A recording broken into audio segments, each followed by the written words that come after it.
Hutch is riding the bus back home when an SUV crashes on some road bumps right next to the bus. 5 drunk guys walk out of it and they start moving toward the bus. Hutch happens to be very angry that night and he thinks to himself that when God closes one door, he opens another. He hopes the door of the bus will open, while the bus driver feels sorry for these guys and lets them in. These drunk guys immediately start causing trouble as they start messing with another passenger who is reading a book. This passenger tries to do something about it, but then takes a look at Hutch and probably thinks that he will not have enough assistance if he goes against them. Hutch jumps out of his seat and walks toward the bus driver. He takes the bus keys from her hands and locks her outside the bus. Then, he shows his gun, but he empties it. Hutch warns the drunk guys that he is going to beat them up for good. I'm gonna fuck you up. But the boys start laughing. How can an old man like him beat them up? Soon, the fight starts and one of the guys punches Hutch. Hutch fights back, but he still receives a couple of hits. One of the other guys tries to attack him with a bottle, but Hutch grabs it and breaks the bottle on the man's head. Seeing that they can't overpower Hutch, the guys start pulling knives on him. Hutch manages to evade them and even puts 2 of the guys in a headlock. A third guy attacks him and breaks the headlock. Everybody is hurt as Hutch realizes that he needs to use something as a weapon. He brings his watch to his fist to use for stronger hits. But he also realizes that he has a knife impaled in his body. He removes the knife and attacks one of the guys with it. The fight becomes even more brutal, but all of the guys attack Hutch at the same time, and they manage to throw him outside the bus. A female passenger drinks her smoothie while all of this is happening, while the bus driver is just standing outside the bus. Hutch gets up and walks back inside the bus. Now things are very serious, and the young guys realize that they are in trouble. Hutch prepares to finish them off and asks the girl to run. Run! After she is gone, Hutch takes care of them one by one. The last of them grabs Hutch's gun and starts loading. Hutch breaks a pipe from the bus and uses it to get the gun out of this guy's hands. Then, he hits him with the pipe, but one of the hits finds the man's throat. The guy is struggling to breathe, but Hutch knows what to do. He grabs the straw from the girl's smoothie, makes a small cut below the guy's throat, and then inserts the straw to allow him to breathe. After all of that, he steps out of the bus and apologizes to the bus driver for the mess. He offers her some money and walks away. But actually, who is this old guy? Hutch is a man who goes about a normal routine. He wakes up in the morning, goes to work, and then comes back home. Hey, buddy. His relationship with his kids and wife could have been a bit better, but Hutch can't escape his boredom. One night though, his routine will be interrupted. Hutch hears some noises and checks on his family. His wife Becca and his children, Blake and Abby, are sleeping. Hutch walks downstairs and realizes that 2 thieves are breaking into the house. He grabs a club and prepares for action. Hutch picks up the phone to call the police, but the thieves see him and point a gun at him. The thieves ask to get the cash, and Hutch points them to all the cash that is available in the house. But that's about all there is on that. Suddenly, Blake jumps on one of the thieves and puts him into a hold. The other thief points the gun at Blake, but Hutch goes after her with the club in his hands. Even though Hutch is ready to attack, he stops. He asks his son to let the thief go, and Blake complies. Becca also appears, and asks the thieves to get whatever they want and go. Just take what you want to go, please. After the thieves are gone, Hutch tries to pull his son up, but Blake is disappointed at his father. He thinks his father is just a coward. What the fuck, Dad? When the police appear to examine the scene, they realize that the thieves entered the house by using a pizza box to stop the garage door from shutting completely closed. One of the officers asks Hutch if he used the club, but Hutch tells him that one of the thieves had a gun. Blake blames his dad for staying inactive because he could have taken the shot, while the other policeman says that Hutch did the right thing. Look, you did the right thing, Mr. Mansell.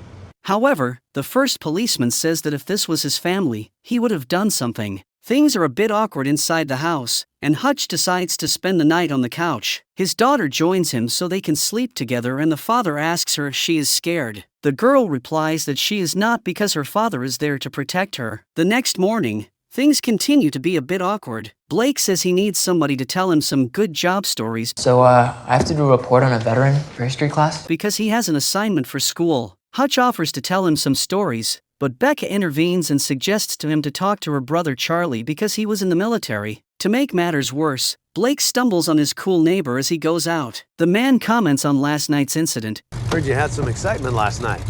and says that he wishes some thieves had entered his house because he could use some extra action. As it appears, everybody seems to be cooler and stronger than Hutch. When he goes to work, Charlie approaches him and aims a gun at him. Becca's brother offers Hutch a gun, but the latter does not want to take it. Charlie tells him that nothing ends a person faster than a bullet in the brain, and forces Hutch to take the gun in order to keep the family safe. Next, Hutch is met by Eddie, his father-in-law. Eddie comments that Hutch did the best he could give and he is who he is. Then, he tells Hutch that he received his offer to buy this place but the money is not fair. Later, Hutch uses a device that looks like an old radio to talk to a man. The man asks him about last night and Hutch tells him the story. He explains that he did not attack the thieves because they looked desperate, and the gun they had was empty. The voice at the other end of the line tells him that he understands why Hutch did not act but also asks him not to do anything stupid. Then, Hutch pays his father a visit and prepares a meal for him. His father proclaims that Hutch does not look good,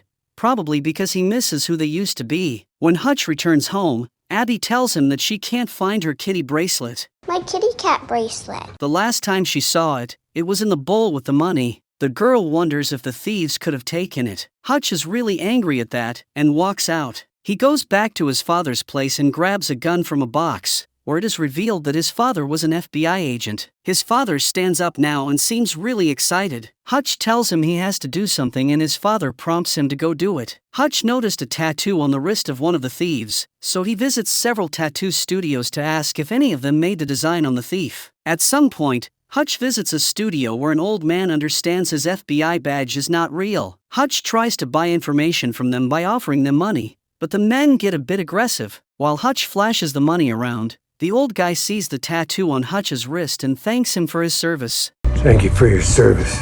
Then, he leaves the room and locks the door behind him.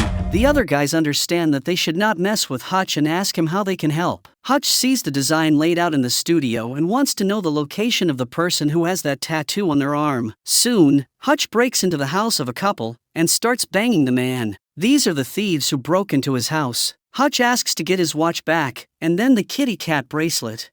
The kitty cat bracelet. The thieves don't know anything about the bracelet, so Hutch gets angry. While he threatens to shoot the couple, he hears a baby crying and proceeds to check it out. The couple has a baby tubed into an oxygen tank support, so Hutch feels sorry about it and just walks away. When he goes outside, he starts punching a wall in anger. After this incident, the story circles back to the bus fight. Now it is revealed why Hutch was so angry. Right after that incident, Hutch returns home and finds his wife having a beer. Becca sees that he is hurt, and Hutch tells her that he had a rough day. Becca takes care of his wounds and their dialogue reveals that she knows about his past. Hutch used to be in a special military unit which worked on unique missions, such as making people completely disappear never to be found. While she takes care of his wounds, Hutch tells her that he has missed her. I miss you.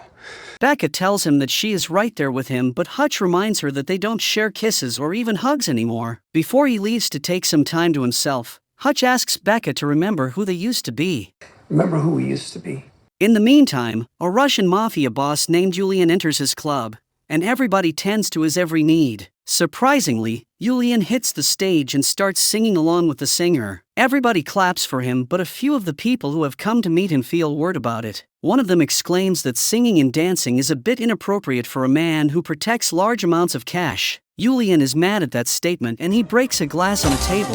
Then, he uses the piece of glass in his hand to make the man's bodyguard suffer before he kills him. Nobody has any other objections after seeing this. Yulian receives a phone call, and he learns that his brother is in the hospital. When he visits the hospital, the doctor tells him that his brother has suffered severe head trauma, and he is in a coma. Nobody knows if he will ever be able to fully recover. Yulian's brother is one of the guys who fought with Hutch on the bus. Yulian visits his brother's friends to ask them what happened, and he gets very mad at them when they tell him that one guy attacked them because he can't believe it. Eventually, Yulian asks them where he can find that guy, and one of the injured patients shows him a Metro card that Hutch dropped when he fought them. The next morning, Hutch receives a phone call from his brother Harry, who tells him that one of the guys he injured was Yulian's brother. Harry prompts him to be careful and advises him to visit the barber to learn more about Yulian. Hutch replies that the incident on the bus was a sole incident, and nothing bad is going to happen. Later, Hutch decides to visit the barber to learn more information about Yulian,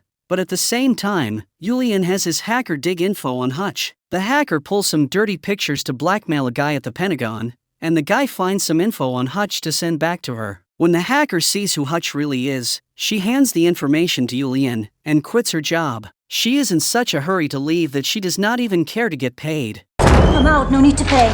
That night, Hutch cooks lasagna for the whole family and asks his wife if she'd like to drink some wine. As they are about to settle for dinner, Hutch suggests to the family to visit Italy this summer because that is something they have always talked about. Becca asks if they can afford to go, but the new version of Hutch wonders if they can afford not to go. Suddenly, Hutch sees a bunch of cars approaching and immediately realizes that they are coming for him. He gets his family to a secret room within the house and kisses Becca before locking his family in. As the door closes, Hutch tells his wife not to call the police. Don't call 911. In a matter of seconds, a dozen heavily armed men break into the house, but Hutch starts fighting them off. Hutch kills some of them. However, one of the armed guys tases him, and Hutch passes out. When he wakes up, he finds himself handcuffed in the trunk. Hutch knows how to navigate such a situation, and he dislocates his thumb in order to get his hand out of the cuffs. Then, he opens the compartment in the trunk to get the fire extinguisher and uses it inside the car. The car is filled with it, and the driver crashes it. Hutch survives the crash and sees that 2 of the 3 mafiosos are killed. The one who is still alive asks Hutch who he is, and the latter reveals some of his story. He used to be what they called an auditor for several 3-letter agencies, and he was the last guy that organizations wanted to see. He had no right to make arrests because when he was sent, he was supposed to kill everyone. Hutch cuts his story short when he realizes that the guy is dead. Hutch starts running toward his house and calls his father to inform him that the situation escalated.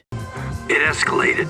Upon arriving home, Hutch gets his family out of the secret room and takes them to the car. He asks his wife to trust him and take the kids away until he takes care of this. Hutch knows that Julian will keep going after him and that will put his family in danger. When his family is gone, Hutch gathers the bodies in the living room and starts telling them a story because one of them is still barely alive. He narrates that he was supposed to kill a guy once, but he listened to his story and decided to spare his life. I quietly let Alan go.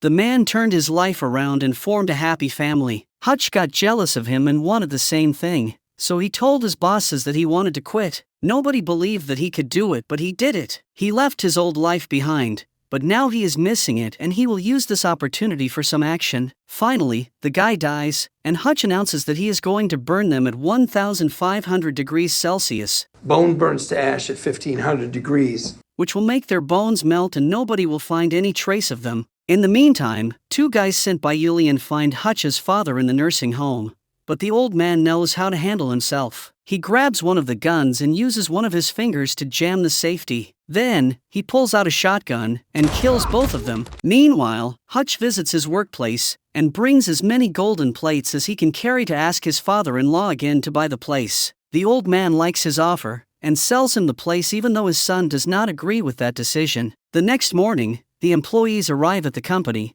but Hutch has locked all doors, informing everyone that the building is experiencing some issues with its electricity. However, the truth is that Hutch is preparing for war. He begins his plan by burning everything Julian possesses, which is a few millions of dollars and some expensive pieces of art. Then, he visits Julian's club to have a private talk with him. In order to make sure that they are going to speak one-on-one, he has a bomb connected to his finger. Hutch tells Julian that they have 2 options available. One option would be to go to war, while the other option would be to start rebuilding. Julian still has lots of money to live a comfortable life, and Hutch asks him to start over in a new place away from him. Hutch walks outside the club and reaches his car, hoping that Julian will pick the second option. However, Julian rushes out of the club with his men and orders them to follow Hutch. Hutch arrives at his company first, but the Mafia guys are right after him. When the bullets start flying, Hutch is injured, but his brother appears out of nowhere and takes some of the bad guys out using a sniper rifle. Because I wouldn't come save your white ass!